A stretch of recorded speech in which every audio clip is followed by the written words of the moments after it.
ça me transporte là-bas, quoi. Comme s'il y avait un bout de moi qui était resté là-bas et qui en haut du Kalapatar et qui me disait, quand, dans des moments où je baisse un peu les bras, allez, quoi, t'es monté là-haut, regarde ce que t'as fait. Vas-y, maintenant tu engages. Quand ça se passe pas comme on veut, c'est juste pour nous prouver qu'on est capable de gérer encore plus que ce qu'on imaginait pouvoir faire. Et ça vient juste pointer du doigt une ressource en fait dont on n'a souvent pas conscience. Je peux me faire confiance pour avancer dans mes projets, les réaliser, même si c'est pas à pas. Au final, ce que je retiens de cette expédition et des enseignements de Karine, c'est que tout est possible dans la vie. Bienvenue dans ce podcast où je vous emmène dans un voyage au cœur de l'invisible et des possibles. Je suis Karine Lemaître, chamane nordique, coach et aventurière. Chaque semaine, je vais partager avec vous des histoires sur mes propres aventures, mes mésaventures, mais aussi des rencontres avec des personnes inspirantes qui, comme vous, cherchent à écrire leur propre légende. Préparez-vous à être guidés, à découvrir des parcours uniques et à éveiller la puissance qui sommeille en vous. Allez, c'est parti!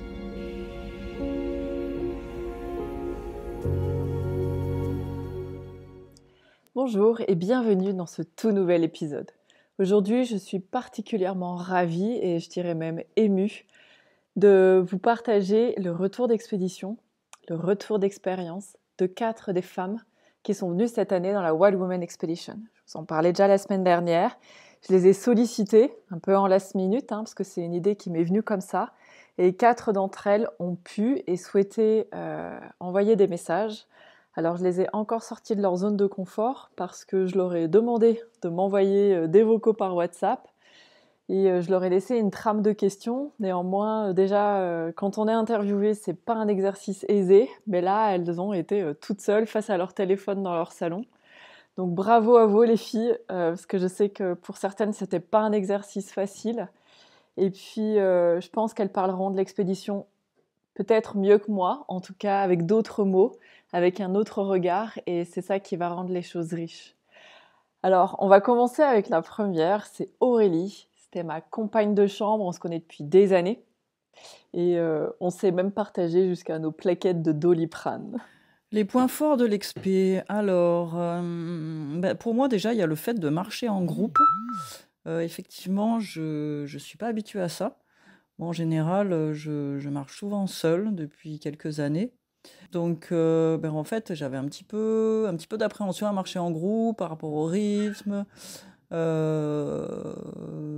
voilà, par rapport à l'échange. Est-ce que j'allais gérer, etc. Et en fait, c'était vraiment super. Voilà, j'ai vraiment découvert une autre manière de marcher. Voilà, de se soutenir. Il y a eu quand même beaucoup de blessures, donc aider l'autre à aller plus loin, soutenir moralement. Et puis en fait, ça aide aussi d'être en groupe. C'est plus facile pour plein de choses. C'est une autre manière de faire et c'est vrai que ça m'a beaucoup appris et j'ai vraiment trouvé du plaisir. Les points forts encore, moi, comme je disais, j'ai quand même fait pas mal de montagnes, mais je suis jamais montée très haut en altitude. J'étais montée, je sais plus, 3000, 5, 4000. Donc effectivement, monter à 5005, c'est une autre histoire. Ça, je savais pas comment j'allais le gérer, comment j'allais le supporter. Et puis, du coup, c'est vrai que l'effort est complètement différent. On fatigue beaucoup plus vite dans les montées. Et puis des maux de tête, quoi, des maux de tête de l'espace. Même après une grosse cuite, j'ai jamais eu ça. Des trucs de fou. Donc apprendre à gérer ça aussi, à lâcher aussi sur la prise de médicaments des fois, parce que moi je fais quand même vachement attention à ça. Et du coup là j'ai aussi lâché sur ça, parce qu'à un moment donné on n'avance pas, on a trop mal à la tête. Donc voilà, on prend plus de médicaments. Il y a autre chose aussi qui a été assez fort, c'est que logiquement, c'est pas si compliqué de monter jusqu'au départ de la rando. Donc on devait prendre un avion, monter à Lukla et après marcher jusqu'au sommet. Et en fait, l'avion, on n'a jamais pu le prendre. Et du coup, il a fallu s'adapter. On est resté 3 jours dans l'aéroport à attendre. Ça a été hyper dur moralement, quand même, à se dire, en fait, on n'a que 3 semaines au Népal, et puis déjà, c'est 3 jours qu'on n'a pas pu exploiter, etc. Donc voilà, ça apprend aussi ça m'a appris à lâcher prise. On a utilisé ces 3 jours pour faire autre chose, pour travailler entre nous.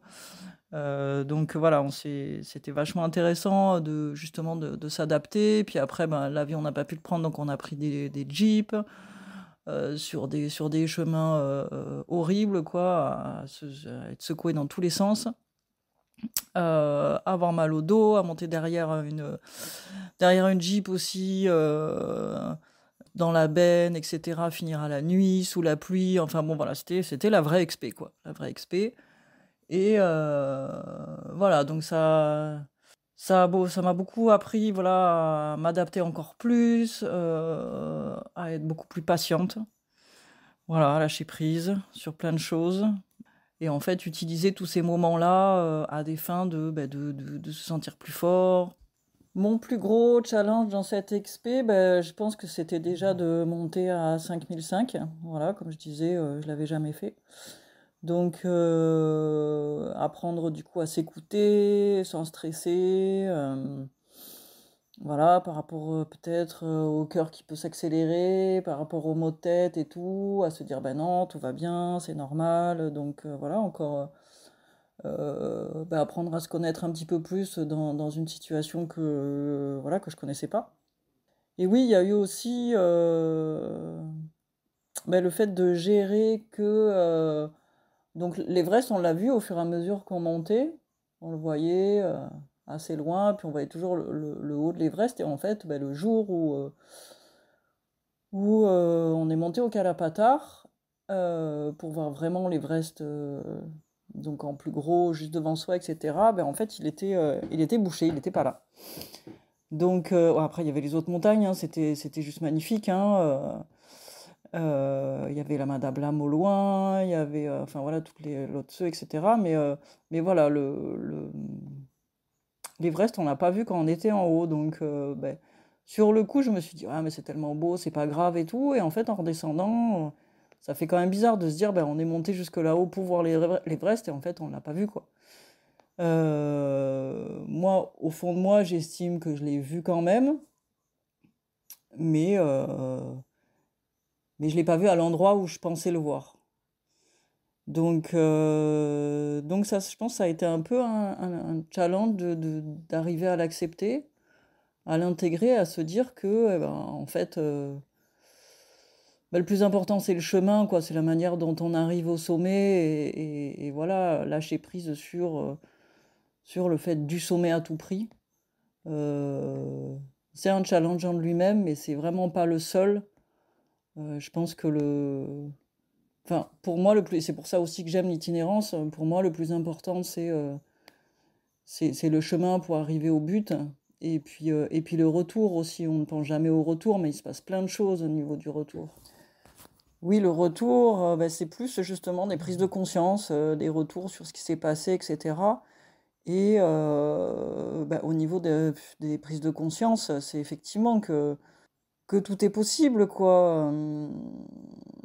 Que les rêves qu'on a, il faut les mettre en place, il faut les réaliser pour se sentir effectivement plus à sa place, plus forte, plus intègre,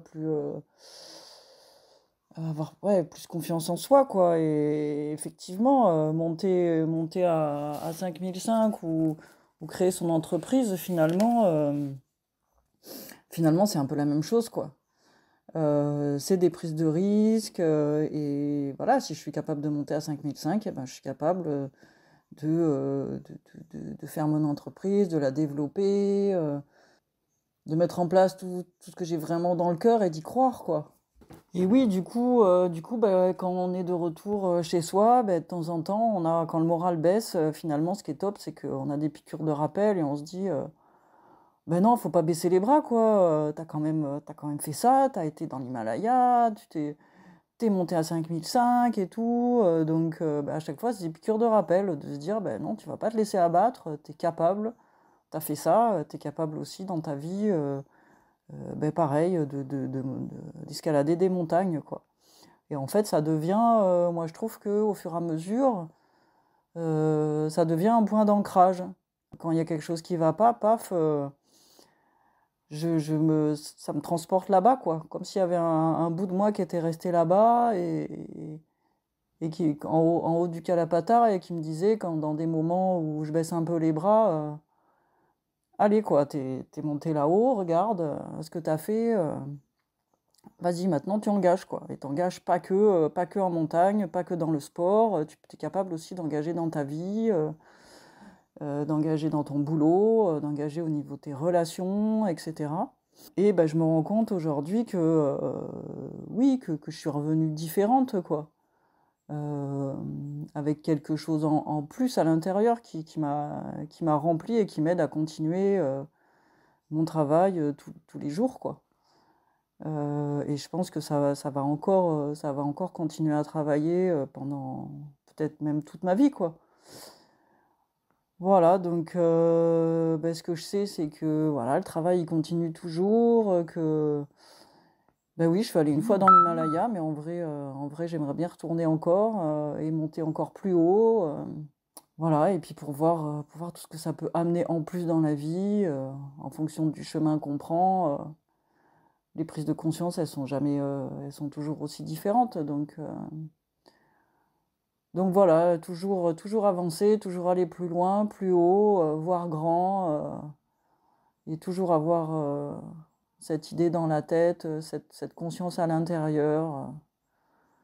Voilà, je pense que c'est un petit peu ça que m'a appris aujourd'hui toutes ces marches que j'ai montées et descendues dans l'Himalaya. Merci à toi Aurélie. Effectivement, Aurélie fait référence aux marches. Pour celles et ceux qui ne sont jamais allés dans l'Himalaya, en fait, ils font des marches de partout. Il faut savoir qu'ils sont beaucoup plus petits que nous et que les marches étaient trop grandes pour moi. Je fais 1m80. C'était un truc de dingue et c'était un vrai challenge, tant physique que mental, d'avoir toutes ces marches à monter et à descendre. Mais bon, on l'a fait. Et puis Aurélie, tu veux monter encore plus haut, on en a déjà discuté ensemble. J'ai un truc à vous annoncer à la fin de l'épisode parce que je suis en train de préparer la VVE de l'année prochaine et on va monter plus haut. Donc écoutez bien jusqu'à la fin du podcast. Ensuite, on enchaîne avec Sophie. Sophie, c'est une de mes élèves depuis des années. Elle est formée en tant que praticienne chamanique. Et elle nous a laissé ce message depuis l'Inde entre 2 soins de Panchakarma parce que le Népal, pour Sophie, c'était le départ d'un gros voyage de plusieurs mois pour ensuite traverser en Inde, passer plusieurs mois là-bas, se nourrir avant de revenir en France. Alors pourquoi être venu faire cette expédition? L'Himalaya étant la chaîne la plus haute du monde, c'était un rêve d'amoureuse de montagne depuis très longtemps que de partir au Népal. J'ai pris cette décision-là parce que ce voyage organisé par Karine arrivait vraiment à un point nommé dans ma vie qui représente un virage de vie un peu charnière à l'aube des 40 ans où on a envie de prendre des décisions concrètes et percutantes. Et aller dans l'Himalaya, titiller les plus hauts sommets du monde, c'était une manière de me dire que j'étais en train de moi-même gravir le sommet de ma vie et que j'allais accomplir un truc de ouf dont j'allais être fière de manière éternelle en fait. Donc c'est une manière de me prouver que j'étais sur la bonne voie, que j'étais dans une ascension de mes plus grands projets, de penser sans être percuté constamment par des peurs, etc. Donc c'est vrai que ça a été un challenge assez conséquent parce que même si moi j'ai l'habitude de voyager, que j'ai l'habitude de trekker, de faire de la montagne, tout ça, j'ai eu énormément de peurs qui sont venues me titiller l'esprit, hein. Oui, mais l'altitude, je vais pas y arriver. Oui, mais ça fait longtemps que j'ai pas fait des gros treks comme ça.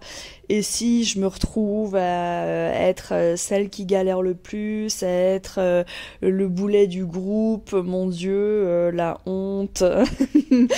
Voilà, est-ce que c'est vraiment raisonnable de mettre de l'argent là-dedans, de prendre tout ce temps pour juste faire de la grimpette au sommet d'une montagne, bref, plein de choses qui sont venues gentiment, comment dire, venir tester ma motivation. Et sur place, le plus gros challenge, et je pense qu'il peut se transposer sur la vie en général, hein, c'est en fait cette résilience en fait constante et cette capacité à pouvoir toujours tout donner, même si on peut pas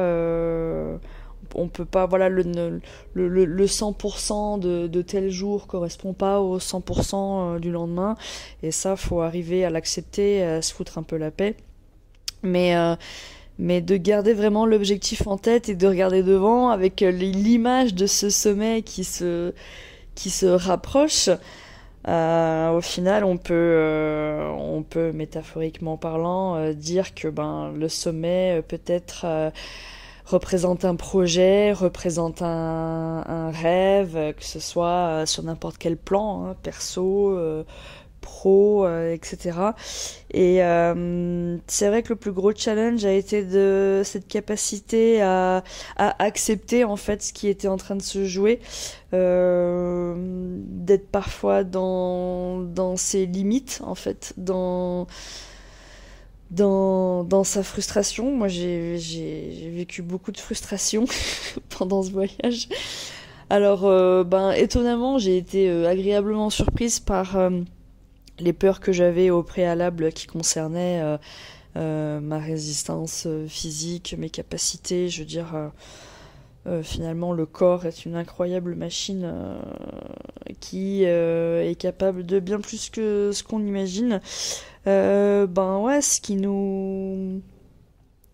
nous freine, c'est effectivement tout un flot de pensées perturbatrice et parasitante, le fait que tout soit un peu hors de contrôle et que ça se passe pas comme on aimerait que ça se passe, ça nous inculque que voilà, ce qu'on imagine être le meilleur, ça peut arriver d'une manière différente, voilà, de comment on aimerait que ça arrive. Et c'est là où il faut complètement lâcher prise. Donc, typiquement sur les aléas là, du transport en Népal, c'est des choses qui sont venues vraiment jouer sur ma patience, ma tolérance, et puis voilà, le fait d'être en groupe tout le temps. Alors au final, moi, j'étais avec des filles absolument superbes, j'ai fait d'incroyables rencontres et tout s'est bien passé, mais c'est vrai qu'il faut quand même, voilà, ça a été un challenge de gérer les peurs par rapport au groupe, quoi. Ah, et si je fais un peu trop la gueule, oh, et si je suis toujours celle qui va vers les autres, essayer de motiver les troupes, parce que je vais pas en faire trop, etc. Et puis en fait, voilà, juste se foutre la paix et juste arriver à trouver le bon juste milieu entre accepter ce qu'on ressent et pas se laisser submerger en fait par des pensées qui viennent nous emmerder. C'est vrai qu'on a eu pas mal d'aléas par rapport au transport là-bas, les avions qu'on aurait dû prendre, qu'on n'a pas pu prendre. Du coup, c'est beaucoup de lâcher prise en fait, hein, et d'acceptation. Moi, ça a été hormis ça n'a pas été vraiment d'arriver au sommet en tant que tel, qui était dur, même si j'en ai quand même bien bavé à cause des symptômes d'altitude ce jour-là, mais ça a été tout le voyage en fait. Tout le voyage, même si avec le recul je regrette Je regrette aucunement comment ça s'est passé, et si c'était à refaire, je le referais même exactement comme ça s'est passé, je le referais pareil. Enfin, j'aurais peut-être pas répondu ça sur le moment, mais beaucoup de résilience en tout cas par rapport à ça, et quand ça se passe pas comme on veut, ben c'est juste pour nous prouver qu'on est capable de gérer encore plus que ce qu'on imaginait pouvoir faire. Et ça vient juste pointer du doigt une ressource en fait dont on n'a souvent pas conscience.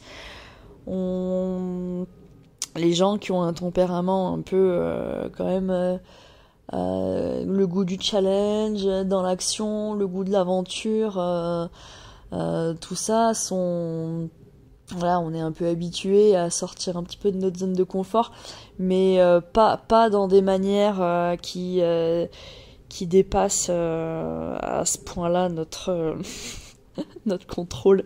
Donc ça a été une grosse gymnastique mentale. Voilà, une grosse gymnastique mentale. Il y a des choses qui m'ont fait chialer de saouler de tout ça, mais un pas devant l'autre en fait, hein. Et puis une fois qu'on pleure un bon coup, je veux dire, après tout va bien. On est au Népal, on est au milieu des Himalayas, on est avec un groupe de super nanas, on est avec une super coach, grâce à qui tout ça n'aurait pas été possible. Donc en fait, je me dis qu'il faut toujours garder à l'esprit que quand on pense avoir atteint ses limites, en vrai, c'est qu'on a encore vraiment de la marge, et ça, on s'en rend jamais compte. Donc ça m'aide à écrire ma légende, parce que quand je visualise encore une fois ce sommet devant moi, je me dis que j'ai pas le choix. En fait, j'ai pas le choix par honneur pour moi, par honneur pour tout ce que j'ai traversé, par honneur pour toute mon histoire personnelle, toute mon histoire familiale. Enfin, moi, je suis beaucoup là-dessus en ce moment. J'ai pas le choix que d'arriver à concrétiser la vie de mes rêves en fait, hein. C'est comme face à un sommet, on peut se dire ah, j'y arriverai jamais, et puis on peut tout à fait faire demi-tour et puis descendre alors qu'il nous reste en fait 500 mètres et qu'on touche au but. Sauf que voilà, des fois c'est parce qu'on est sur le point de concrétiser quelque chose que on a toute une vague de doute qui peut remonter, et puis c'est là où il faut débrancher le cerveau et suivre son cœur. Merci Sophie pour ton retour. Alors Sophie l'évoque bien, on a eu plein de péripéties, notamment on devait prendre des avions pour aller à Lukla qu'on n'a jamais pu prendre. Et je pense que cette phase-là de notre voyage, de devoir faire beaucoup de choses en jeep, sur des routes, je sais même pas si on peut appeler ça des routes, en avoir mal au cul, rêver que de rentrer et de trouver un ostéo. C'est ça aussi qui pousse la résilience à un autre niveau, et le travail de sortie de zone de confort à un autre niveau. Donc pour rappel quand même, on était dans une expédition chamanique. Je suis coach mais je suis aussi chamane. Et par conséquent, à partir du moment où on s'embarque dans une aventure avec moi, c'est comme si tout l'univers, tous les esprits, tout ce que vous voulez, se configure pour venir nous faire travailler exactement ce que le groupe a eu à travailler. Et certaines ont commencé à me dire oui, oh là là, mais c'est qu'on a tant de choses que ça à travailler. Et moi, ma réponse est non, c'est pour vous montrer votre puissance. Donc voilà, bon voyage Sophie, bonne fin de voyage en Inde. Et puis maintenant, on va continuer avec Alexandra. Alors, je suis venue au Népal faire l'expédition pour marquer une transition avec ma vie de maman. J'ai 2 enfants de 12 et 9 ans. Et pendant ce temps-là, j'ai mis la pédale douce sur ma vie professionnelle, et ça m'a beaucoup manqué. Je suis coach bien-être et je suis praticienne Watsu. J'aime mélanger, allier le soin du corps avec celui de l'esprit. Et ma philosophie de vie, c'est d'être proche de la nature. La nature me connecte à mon cœur, à mes envies, à mes projets. Et naturellement, aller dans l'Himalaya, c'était une opportunité incroyable. À mon sens, c'est une terre sacrée. Puis partir aussi entre femmes, accompagnée de Karine, c'était rassurant. Je pratique le breathwork avec elle. Et ma dernière séance m'a convaincue de partir. Pour les points forts, j'adore marcher. Donc partir avec le trek organisé, avec les étapes, les repas, les lodges, ça m'a permis d'être concentrée sur la marche et uniquement sur la marche et de profiter complètement de l'environnement. Un environnement qui est juste incroyable, qui a coupé le souffle. Là, j'étais vraiment baignée au milieu des éléments. En bas, on retrouve l'eau qui coule en cascade, en torrent. On peut entendre son bruit, on a tous les sens qui sont en éveil. Puis après, on a les montagnes qui se dévoilent doucement. Et là, au fur et à mesure, la nature se raréfie. La neige se fait beaucoup plus présente. Vraiment, ça m'a énormément portée. La nature, dans toute sa splendeur, ça c'était magnifique. Puis aussi partir en groupe aussi de femmes. Ça permet vraiment de se soutenir, s'entraider, de se comprendre et de pouvoir évoluer ensemble. Parce que il y en a toujours une qui à un moment donné, c'est plus dur. Et pour l'autre, c'est un peu plus facile. Donc elle peut soutenir l'autre. Donc ça, il y a un vrai partage et une vraie connexion qui se crée au sein du groupe. Donc ça, c'est pareil, ça apporte beaucoup de puissance au trek. Et puis avoir grimpé à 5550 en haut du Kalapatar, ça c'était incroyable. Se retrouver à côté de l'Everest, à côté de toute la chaîne de montagnes, les magnifiques, complètement enneigées, c'était somptueux. Et ça m'a marqué très profondément. C'est un souvenir indélébile et qui va me faire avancer, qui va complètement en fait m'aider à avancer. Les plus gros challenges que j'ai pu avoir pendant le trek, c'est qu'il y a certaines journées, on a fait des marches très longues et qui ont été dures physiquement et mentalement aussi. Parce qu'il y a beaucoup de dénivelé par moment, c'est très raide. À certains moments, j'ai pu douter de ma capacité à vraiment réussir dans cette entreprise. Et il a fallu vraiment rester focus sur le trek, transcender l'esprit.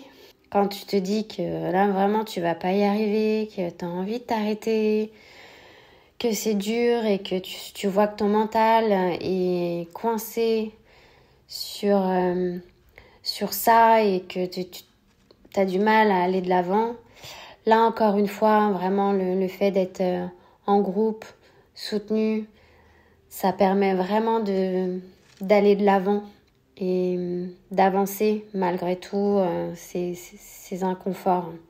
Donc, c'est vraiment de continuer doucement, pas à pas. Et puis, trouver son rythme et avancer, vraiment, en fait, à son rythme. Continuer d'avancer. Mes prises de conscience quand je suis rentrée, c'est que je peux me faire confiance pour avancer dans mes projets, les réaliser. Même si c'est pas à pas, doucement, comme pour grimper jusqu'en haut, c'est pas à pas. Et j'avance doucement. Si c'est comme ça, mon rythme, voilà, c'est de trouver vraiment son rythme.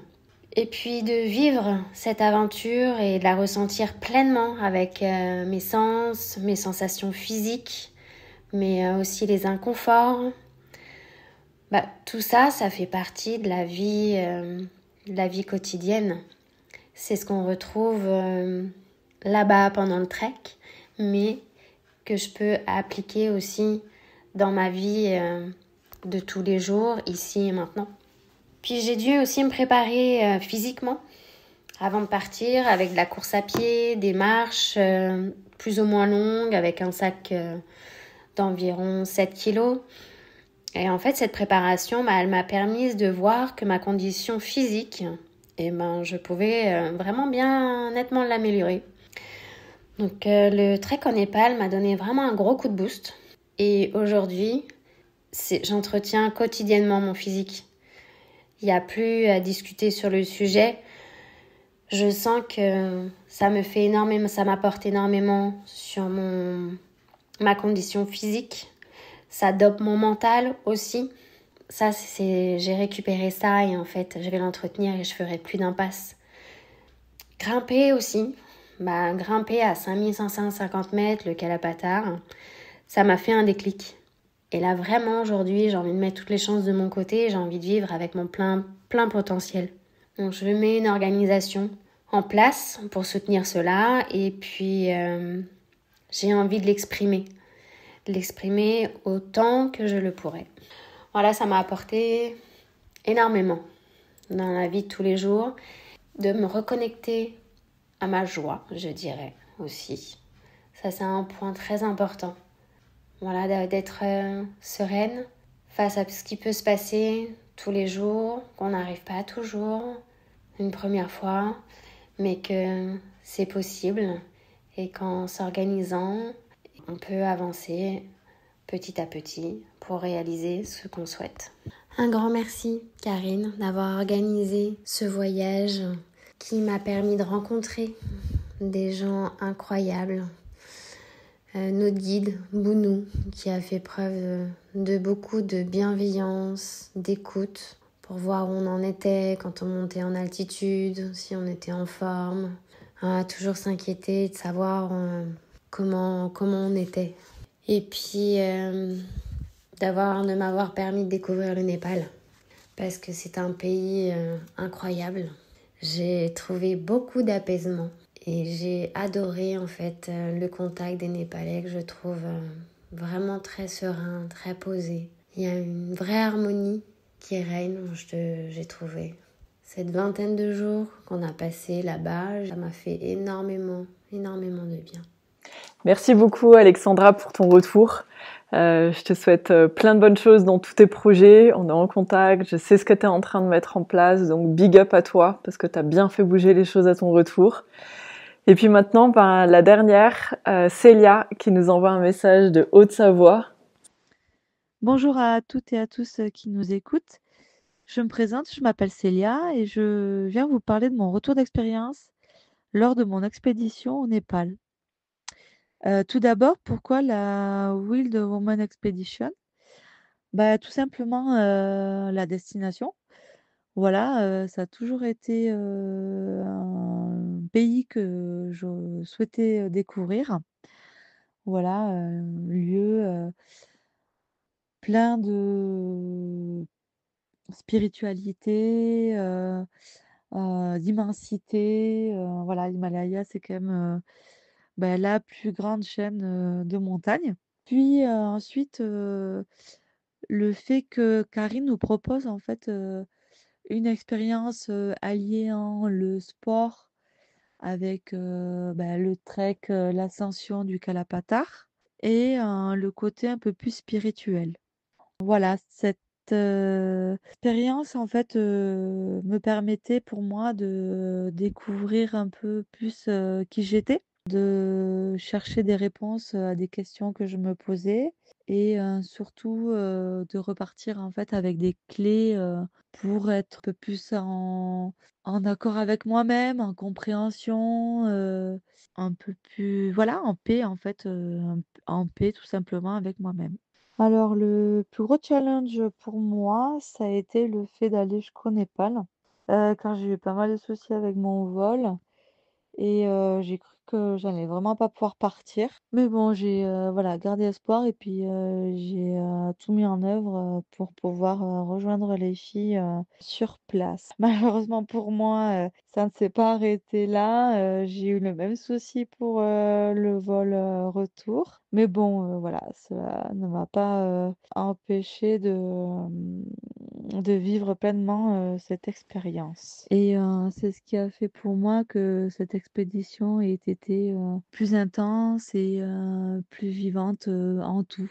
Les, points forts, pour cette expédition, pour moi ont été, En premier lieu, les rencontres que j'ai pu faire lors de notre ascension, entre ceux qui nous accompagnaient et les gens qu'on croisait, c'était formidable. Ils sont d'une gentillesse, les Népalais, c'est jamais vu ça. Qu'après, voilà, les paysages, le soutien entre nous aussi, les filles là du groupe, toujours été l'une pour l'autre à se tirer vers le haut.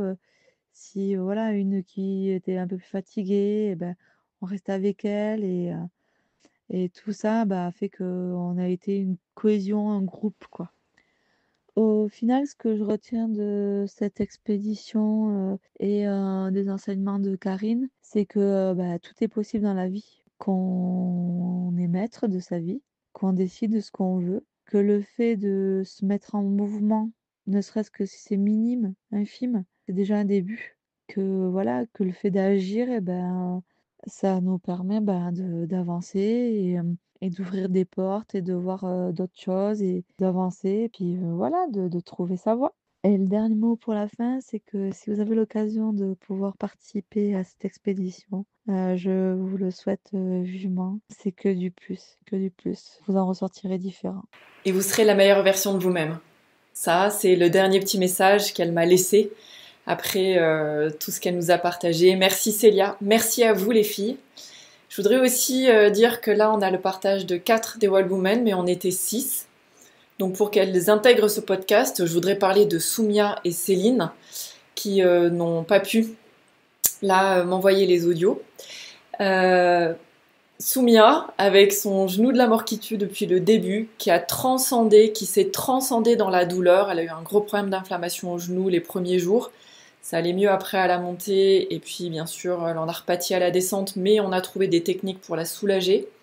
En tout cas, un démarrage en côte, j'ai envie de dire, bien fortiche, et avec un mental de guerrière, en mode, deux points, ouvrez les guillemets, quoi qu'il arrive, je monterai, et si je dois y aller en rampant, j'irai. Fermez les guillemets. Et Céline, qui m'a également profondément impressionnée. Céline, ce petit bout de bonne femme qui a fait sa toute première randonnée. C'est pas juste son premier trek, sa première randonnée tout court. Et elle est montée avec nous, quasiment jusqu'en haut. Malheureusement, elle a souffert un peu plus que nous du mal des montagnes. Il faut savoir qu'on a toutes et tous généralement des symptômes en altitude. Hein. Par contre, à un moment donné, ça devient invalidant et ça a été le cas. Par contre, elle a quand même commencé la marche de nuit avec nous sur le Kalapatar pendant une bonne demi-heure.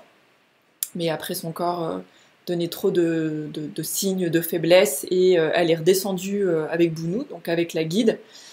Et moi, je suis montée avec les filles et Samjana, la porteuse, jusqu'en haut, jusqu'au bout. Donc, merci les filles, vous m'avez profondément impressionnée. C'est drôle parce que quand on fait un groupe comme ça, on s'attend parfois à porter un petit peu tout le monde, à motiver un petit peu les troupes.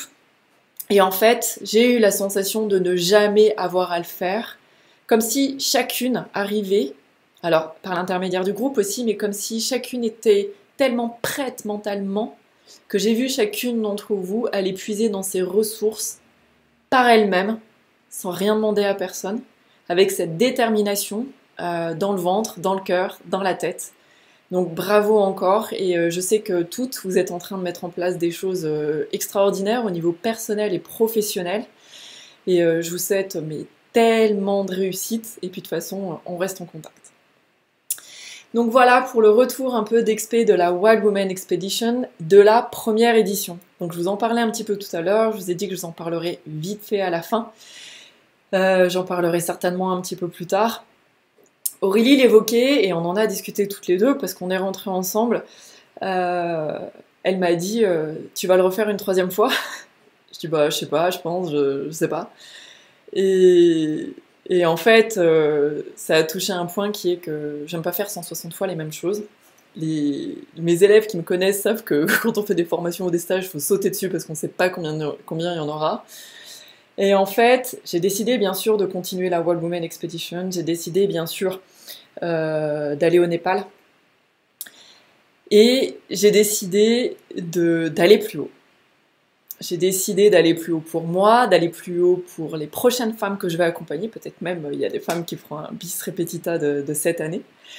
J'ai surtout décidé que la Wild Women Expedition, elle allait changer tous les ans pour apporter quelque chose de nouveau, soit en termes de montagne, soit en termes de neige, on va dire ça comme ça. J'ai pas trop envie de vous en dire, même si en me connaissant un petit peu ou en me suivant, vous allez vite deviner. Donc en gros, l'année prochaine, on retourne au Népal, on monte plus haut, et on va faire le Mera Peak, qui est le plus haut des trekking peaks, plus de 6400 mètres d'altitude, mais qui est largement faisable et atteignable avec un bon entraînement cardio, tout simplement.